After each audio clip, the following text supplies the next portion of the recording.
What up, though?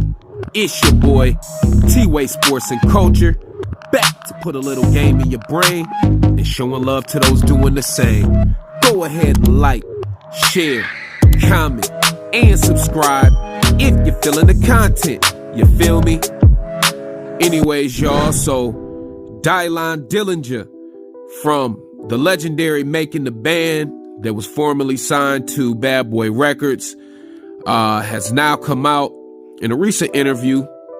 And we haven't heard from Dilinjah in quite some time, but he's come out in a recent interview talking about the legendary skit by Dave Chappelle that is at this point a culture classic, in which Dilinjah was depicted in this skit.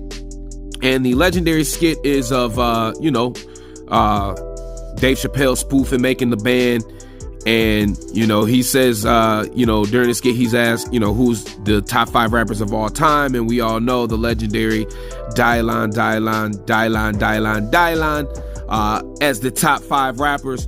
But Dilinjah is now coming out in an interview recently, basically saying that that skit, basically after it was released, ended his music career. He was saying that, he was unable to get any callbacks from industry execs or, people at the radio or anything like that. And he just wasn't being taken serious after the skit was released. And he had just had a newborn son that he was trying to take care of. And essentially that was taking, money out of his pocket. Honestly, when I listen to this story, I just look at it as Dilinjah basically missed an opportunity and a huge alley-oop to make any money off that situation that he could have. In my opinion, that skit put Dilinjah on a whole nother level. It brought him into mainstream media. Yeah, they was laughing at you, but if you was a true hustler, you would have played right into the situation. You should have had merch flying off the shelves with, who's your top 5 rappers? Dilinjah. You should have been getting bookings. You should have been hitting tours. You should have been having walkthroughs, all kind of stuff after that. So, I think it's more of a missed opportunity than anything. If you look at somebody like Rick James, who was also spoofed by Dave Chappelle, who also has, legendary skits done on him by Dave Chappelle, he took that opportunity and flipped it. Rick James completely revamped his career after that situation. He was always doing some sort of appearances and, he just played right into it, but Rick James is a real hustler. So he took whatever he was thrown and he flipped it. You can't blame the end of your career on that skit.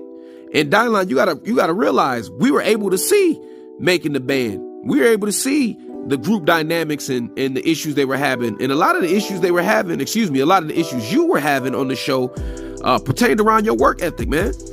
A lot of the times during a lot of the shows, you would come up missing for the shows and missing for recording sessions, not dropping music consistently, not working hard. So if anybody's to blame for your career not being where it's at, it's you.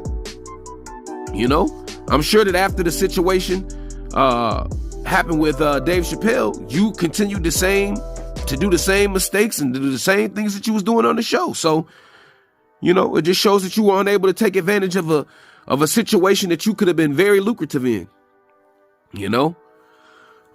Anybody that any artist or anybody in the game is looking for that type of look, that type of exposure, and you just didn't take advantage of it. So yeah, you may have ran into some situations where you were seeing some pushback initially, but that was a situation that could have been flipped into a much more longer career for you. So, nobody to blame but yourself. But y'all let me know what y'all think. Do y'all think that Dave Chappelle's skit ended Dilinjah's music career, or do you think it was a self-induced ended career? Was he doing the same things that we saw him doing on the show after the show? Y'all let me know. Jump in the comment section. I holla. Peace.